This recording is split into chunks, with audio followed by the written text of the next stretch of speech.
Think and Grow Rich by Napoleon Hill. It is so hard to figure out how to review this book because it is all over the place. It seems like the central idea of the book is the power of positive thinking to affect actual good outcomes in your life, and the real correlation between those two things.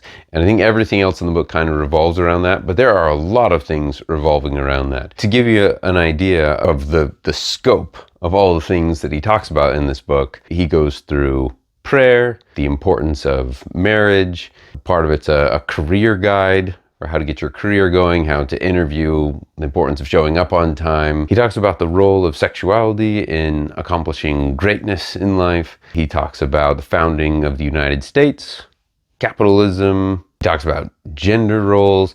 It's fascinating because this book was written in the late 30s. So a lot of what he's saying is outdated, and a lot of it is just weird. He talks about the sixth sense as if that were a scientifically established thing, that telepathy, telekinesis, like all these things being scientifically established as potential in the human brain.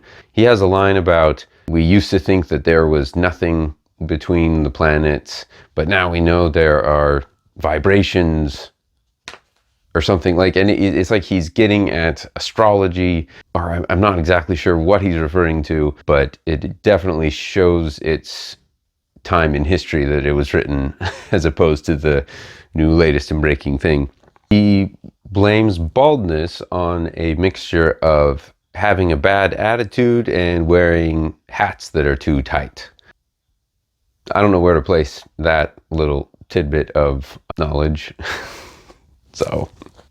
But I think his central idea of having a positive attitude, bringing about good changes in your life is logical, just not to the extent of the metaphysical. This is where a lot of ideas start to lose me, where they talk about you wanting something is connected to the universe itself, and the universe works its way to deliver things to you.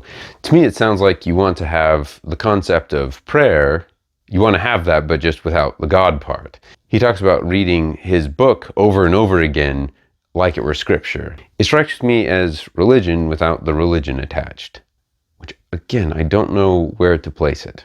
Oh, and books like this also tend to lose me when they say something like, pick a number of how much money you want to have by this certain date.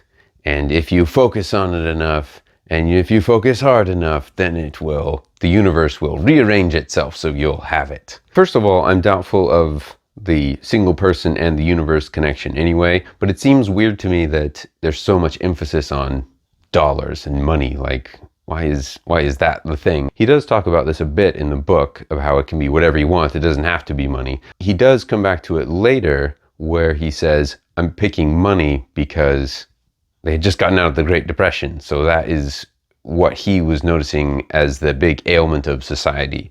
Like people being crushed by poverty, like poverty being a real weight on society. So that's why it's so money themed. Even so, I couldn't really buy into it in the world that we're in today. So a very fascinating historical book. A great book, I think, to read with someone else, because there's just so much to talk about, the different points that he makes, because sometimes he's right, sometimes he's wrong, sometimes he makes a really good point, it's just hidden in other things. And it's a great look back in history, a pre-World War II history. So I loved reading it. Like, it was just fascinating. I would say it probably amounts to 3.5 stars. Yeah, let's go with that. If you have any further recommendations, leave them in the comments below.